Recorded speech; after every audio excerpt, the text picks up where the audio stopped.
ഇബ്രായർ 12-ാം അധ്യായം 1 മുതൽ 29 വരെയുള്ള വാക്യങ്ങൾ.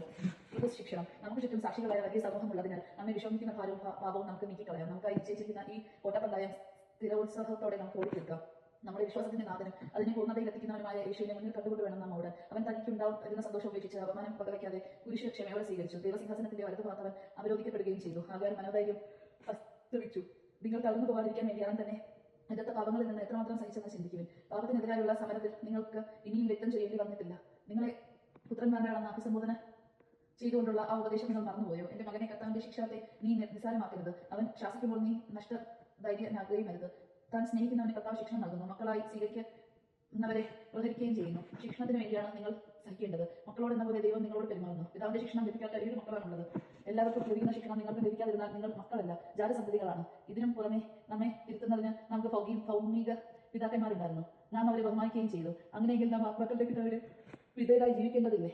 ഭൗമിക പിതാക്കന്മാർ തങ്ങളുടെ ഇഷ്ടമനുസരിച്ച് കുറച്ച് സമയം നമ്മെ പരിശീലിപ്പിച്ചു. എന്നാൽ ദൈവം നമ്മെ പരിശീലിപ്പിക്കേണ്ടതിന് നമ്മുടെ നന്മയ്ക്ക് തന്റെ പരിശുദ്ധിയിൽ നാം പങ്കുകാരാകേണ്ടതിനും വേണ്ടിയാണ്. എല്ലാ ശിക്ഷണവും സന്തോഷപ്രദം എന്നതിനേക്കാൾ വേദനാജനകമായി തൽക്കാലത്തേക്ക് തോന്നുന്നു. എന്നാൽ അതിൽ പരിശീലിക്കപ്പെടുന്നവർക്ക് കാലാന്തരത്തിൽ നീതിയുടെ സമാധാനപൂർണ്ണമായ ഫലം ലഭിക്കുന്നു. അതിനാൽ തളർന്ന കൈകളെയും ബലമില്ലാത്ത കാൽമുട്ടുകളെയും ശക്തിപ്പെടുത്തുവിൻ. മുടന്നുള്ള പാദങ്ങൾ സന്ധി വിട്ട് ഇറങ്ങിപ്പോകാതെ സുഖപ്പെടുവാൻ തക്ക വിധം അവയ്ക്ക് നേർവഴി ഒഴുക്കുവിൻ. ദൈവകൃപ നിരസിച്ചാൽ എല്ലാവരോടും സമാധാനത്തിൽ വർത്തിച്ച് വിശുദ്ധിക്ക് വേണ്ടി പരിശ്രമിക്കുവിൻ.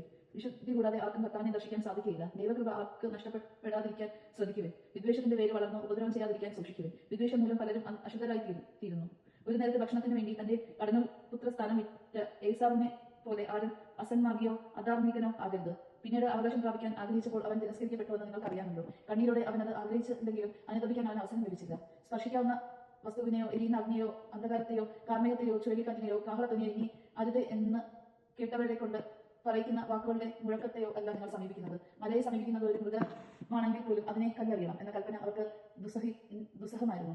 ഞാൻ ഭയം കൊണ്ട് വിറയ്ക്കുന്നു എന്ന് മോശ പറയത്തക്ക വിധം എത്ര ഭയങ്കരമായിരുന്നു ആ കാഴ്ച. സീയോൻ മലയിലേക്ക് ജീവിക്കുന്ന ദൈവത്തിന്റെ നഗരമായ സ്വർഗീയ ജെറുസലേമിലേക്കും അസംഖ്യം ദൂതന്മാരുടെ സമൂഹത്തിലേക്കുമാണ് നിങ്ങൾ വന്നിരിക്കുന്നത്. സ്വർഗത്തിൽ പേരെഴുതപ്പെട്ടിരിക്കുന്ന ആദ്യ ജാതകളുടെ സമൂഹത്തിലേക്കും സഭയിലേക്കും എല്ലാവരുടെയും ദൈവമായ ന്യായാധിപന്റെ മുന്നിലേക്കും പരിപൂർണ്ണരാക്കപ്പെട്ട നീതിമാന്മാരുടെ ആത്മാക്കളുടെ അടുത്തേക്കും പുതിയ ഉടമ്പടിയുടെ മാധ്യസ്ഥനായ യേശുവിന്റെ സംവിധാനത്തിലേക്കും ആബേലിന്റെ രക്തത്തേക്കാൾ ശ്രേഷ്ഠമായ വാഗ്ദാനം ചെയ്യുന്ന തളിക്കപ്പെട്ട രക്തത്തിലേക്കുമാണ് നിങ്ങൾ വന്നിരിക്കുന്നത്. സംസാരിച്ചുകൊണ്ടിരിക്കുന്നവനെ തിരസ്കരിക്കാതിരിക്കാൻ ശ്രദ്ധിക്കുവിൻ. ഭൂമിയിൽ തങ്ങൾക്ക് മുന്നറിയിപ്പ് നൽകിയവനെ തിരസ്കരിച്ച് രക്ഷപ്പെട്ടില്ലെങ്കിൽ സ്വർഗത്തിൽ നിന്ന് നമ്മോട് സംസാരിച്ചവനെ നാം തിരസ്കരിച്ചാൽ രക്ഷപ്പെടുക കൂടുതൽ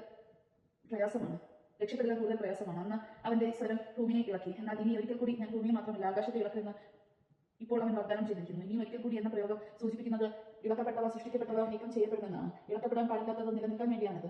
സുസ്ഥിരമായ ഒരു രാജ്യം ലഭിച്ചതിൽ നമുക്ക് നന്ദിയുള്ളവരായിരിക്കാം. അങ്ങനെ ദൈവത്തിന് സ്വീകാര്യമായ ആരാധന ഭയഭക്തികളോടെ സമർപ്പിച്ചേക്കാം. കാരണം നമ്മുടെ ദൈവം ദഹിപ്പിക്കുന്ന അഗ്നിയാണ്. ദൈവമാണ് ഞാൻ കേട്ടത്. നമ്മുടെ ദൈവത്തെ സ്തുതിക്കാൻ ക്രിസ്ത്യാനിക്ക് സ്തുതി.